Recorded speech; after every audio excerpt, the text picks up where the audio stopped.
Hello friends, how are you?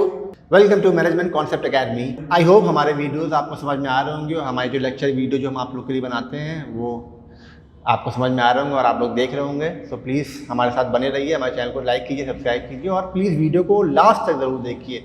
अगर last तक नहीं देखेंगे तो आपको पूरी बात समझ में नहीं आएगी। Okay, so I request you all to please watch the full video and like, subscribe and share. So without any wastage of time let's discuss the today's topic. हमारा आज का जो टॉपिक है वो है MBO, जो कि हम लोगों ने लास्ट लेक्चर में पढ़ा था। MBO that is management by objectives, और उसके बाद फिर हम लोगों ने कैरेक्टरिस्टिक्स ऑफ MBO पढ़े हैं, जो लास्ट वीडियो में आपको मिल जाएगा, और इसका लिंक जो है तो आपको इस वीडियो के डिस्क्रिप्शन में भी मिल जाएगा। उसी को हम लोग आगे बढ़ाते हुए, उसी को कंटिन्यू करते हुए आज का जो टॉपिक डिस्कस करेंगे that is the process of MBO। It means process of management by objectives.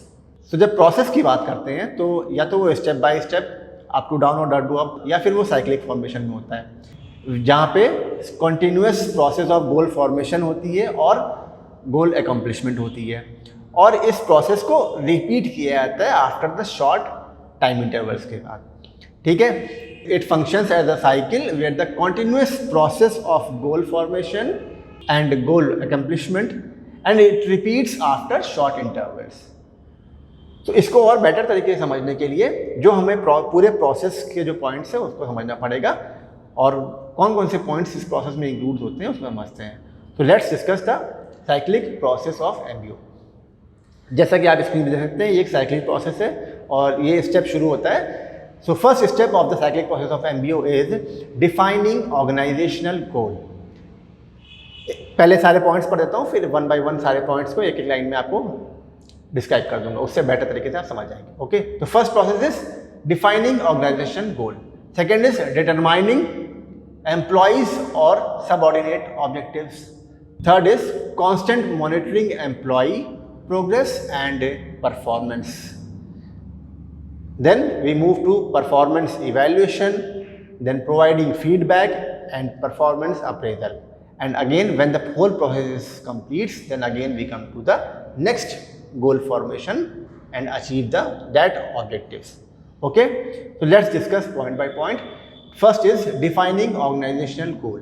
Defining organizational goal, ये पॉइंट तो डायरेक्टली MBO के कॉन्सेप्ट पे ही डिफाइन होता है। जैसे MBO कॉन्सेप्ट है कि पहले गोल और सेट ऑब्जेक्टिव्स को, पहले गोल और अचीवेबल ऑब्जेक्टिव को सेट करें, वही चीज़ यहाँ बता रही है कि जो इनिशियल स्टेप है, सबसे पहले तो शॉर्ट टर्म या लॉन्ग टर्म के लिए ऑर्गेनाइजेशनल गोल को और उसके ऑब्जेक्टिव्स को हम लोग सेट कर लें, which evolves from the mission and vision of the company, जो कि कंपनी का मिशन और विजन होता है।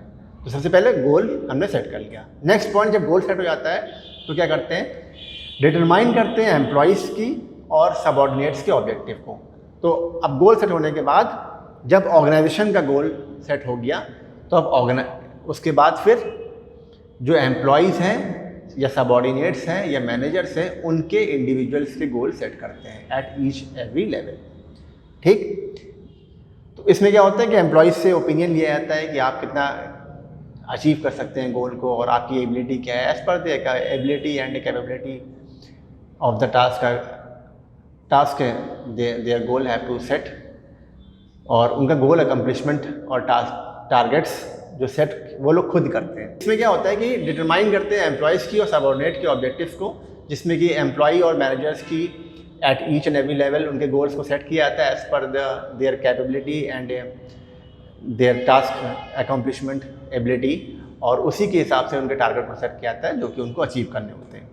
Next point is constant monitoring employ progress and performance. अब गोल सेट कर दिया, या उसके बाद जो है तो परफॉर्मेंस करनी होगी एम्प्लॉई को।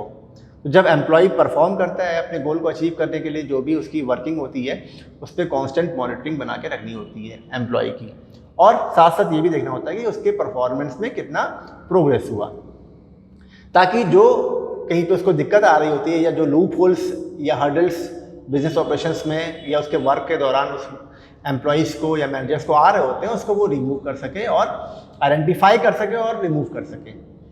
इसलिए ये तो constant monitoring of employ and progress and performance बहुत ज़रूरी है, इस पर मॉनिटर करना।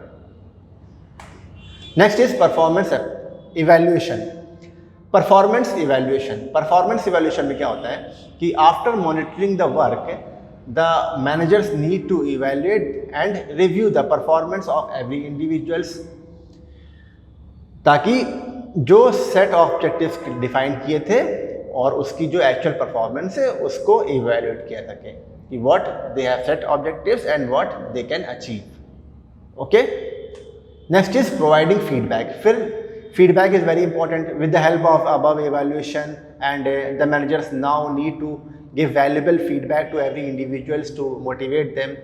Each and every employee and subordinates को जो है तो managers जो है तो उसको सारे feedbacks देता है कि आपकी working ऐसी थी, इस point पे आपके लिए problem थी और यहाँ पे आपको business work करने में दिक्कत आ रही थी, तो उसको identify करते हुए और उसको efficiency को और ज़्यादा इंक्रीज करने के लिए, ताकि जो प्रॉब्लम उसको आ रही थी उसको रिजॉल्व किया सके और उसकी एफिशिएंसी को इंक्रीज किया जा सके, इसीलिए फीडबैक प्रोवाइड किया जाता है। And feedback is also provide for the motivation of an employ, motivate भी हो एम्प्लॉय और उसके वीकनेस और पोटेंशियल्स को आइडेंटिफाई करते हैं फीडबैक में, जिससे उसकी इम्प्रूवमेंट हो सके, also for the improvement. Next is performance appraisal. अब परफॉर्मेंस अप्रेजल जो है वो लास्ट स्टेप होता है इसका। After reviewing the performance of the employees regularly to bring in efficiency in their work stream, and as these goals are usually set for short term, the process can be repeated again and again. It means कि जो last step होता है review and performance का, performance appraisal last step होता है। इसके basis पे आपका अप्रेजल किया जाता है कि आपको टास्क कैसे दिया था, आपकी कैपेबिलिटी किया है, और उस आपकी कैपेबिलिटी और परफॉर्मेंस के बेस पे आपका अप्रेजल होता है। When the whole process of MBO completes, the organization set the new performance standards and set the new process, and again it will be repeated again and again. Okay, so that is the process of MBO. I hope आपको पूरे points अच्छी तरह समझ में आ गए होंगे, process किस तरह से वर्क करती है, साइक्लिक फॉर्मेशन जो होता है MBO का। सो फ्रेंड्स, प्लीज़ वीडियो को लाइक कीजिए, सब्सक्राइब कीजिए, शेयर कीजिए, और बहुत जल्दी हम लोग नेक्स्ट टॉपिक में नेक्स्ट वीडियो के साथ मिलेंगे। Thank you very much.